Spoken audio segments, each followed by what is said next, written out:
Did you ever wonder why the SR-71 Blackbird, even after 5 decades of its conception, remains the fastest air-breathing manned aircraft in the world?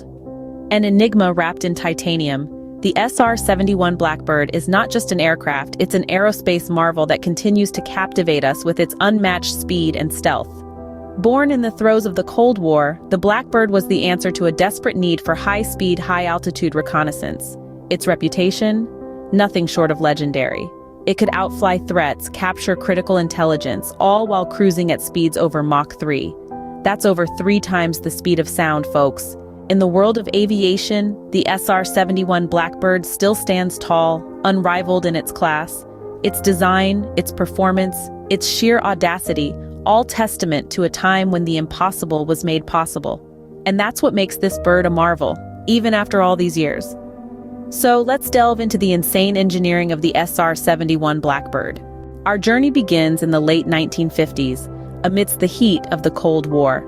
As the world's superpowers were locked in a tense standoff, the need for superior intelligence was paramount. Every movement, every strategy, every secret weapon was a game changer. It was in this high-stakes environment that the idea for the SR-71 Blackbird was conceived. The geopolitical tensions of the era served as the catalyst for innovation, pushing the boundaries of what was thought possible in aviation. The United States, determined to maintain an edge over its adversaries, sought to create an aircraft that could fly higher and faster than any other, all while remaining undetectable to radar. Enter Lockheed Martin's Skunk Works team, a group of brilliant engineers and visionaries unafraid to challenge the status quo. They were tasked with an almost impossible mission: to design and build a high-speed, high-altitude reconnaissance aircraft that could outpace and outmaneuver any threat. Their vision was nothing short of audacious: an aircraft capable of cruising at over 3 times the speed of sound, at altitudes reaching 80,000 feet, all while capturing high-resolution imagery of the terrain below. And it had to be invisible, or at least as close to invisible as the technology of the time would allow. The Skunk Works team knew they were venturing into uncharted territory. The technologies they needed didn't exist yet. The materials to build such an aircraft were unheard of. The challenges were immense, but so were the stakes. In the face of these obstacles, the team didn't flinch. They embraced the challenge, driven by a collective determination to push the boundaries of what was possible. They were not just building an aircraft, they were crafting a legend. With a vision set, the challenge was now to turn this dream into a reality. Designing the SR-71 was no walk in the park. Imagine having to design an aircraft that could fly at more than 3 times the speed of sound. This was the daunting task faced by the engineers of the SR-71 Blackbird. The first hurdle was dealing with the immense heat generated from the friction of flying at such high speeds. Temperatures could reach over 600 degrees Celsius, enough to melt most metals. To combat this, the engineers had to think outside the box. They developed a unique fuel that wouldn't ignite easily even under such extreme conditions. This was a game changer, ensuring that the SR-71 could fly at Mach 3 without the risk of the fuel igniting. But the challenges didn't stop there. The aircraft itself had to be built from a material that could withstand these high temperatures. Traditional materials like aluminum were out of the question. They would simply melt under the intense heat. The engineers needed something stronger, something more resilient.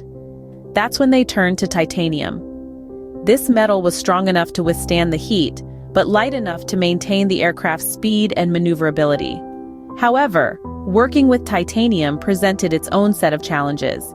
It was hard to shape and even harder to weld, but the engineers were undeterred.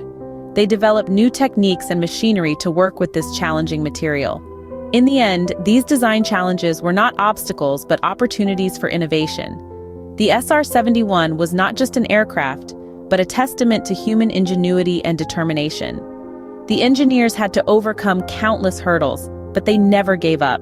They pushed the boundaries of what was possible, and in the process, they created one of the most iconic aircraft in history. The solutions to these challenges were nothing short of genius. The SR-71 Blackbird wasn't made of traditional aircraft materials. No, this bird was built differently, from a metal that had the strength of steel, but weighed significantly less. This bird was built with titanium. Now, titanium is an interesting material. It's as strong as steel, but about 45% lighter. It's resistant to corrosion and able to withstand extreme temperatures, making it an ideal choice for an aircraft destined to fly faster and higher than any other. But sourcing titanium wasn't easy. The Cold War was at its peak, and guess who held the largest reserves? The Soviet Union. Yes, the very country the Blackbird was designed to spy on. Through a series of shell companies, the United States was able to source the titanium for their top-secret project, right under the Soviets' noses. Quite the ironic twist, isn't it? Then came the challenge of working with titanium. It's a notoriously difficult material to mold and shape. Traditional tools and methods simply didn't cut it. The engineers had to innovate, to think outside the box. They had to create entirely new fabrication methods and tools. They even had to invent a new type of fuel, because regular jet fuel could ignite in the titanium fuel tanks at the high temperatures the Blackbird would reach. But all these hurdles didn't discourage them. Instead, they spurred them on. The use of titanium was a game-changer for the SR-71. It allowed the aircraft to withstand the incredible heat generated by flying at speeds over 3 times the speed of sound, and altitudes of 85,000 feet. In the end, these challenges only made the Blackbird stronger, faster, and more resilient.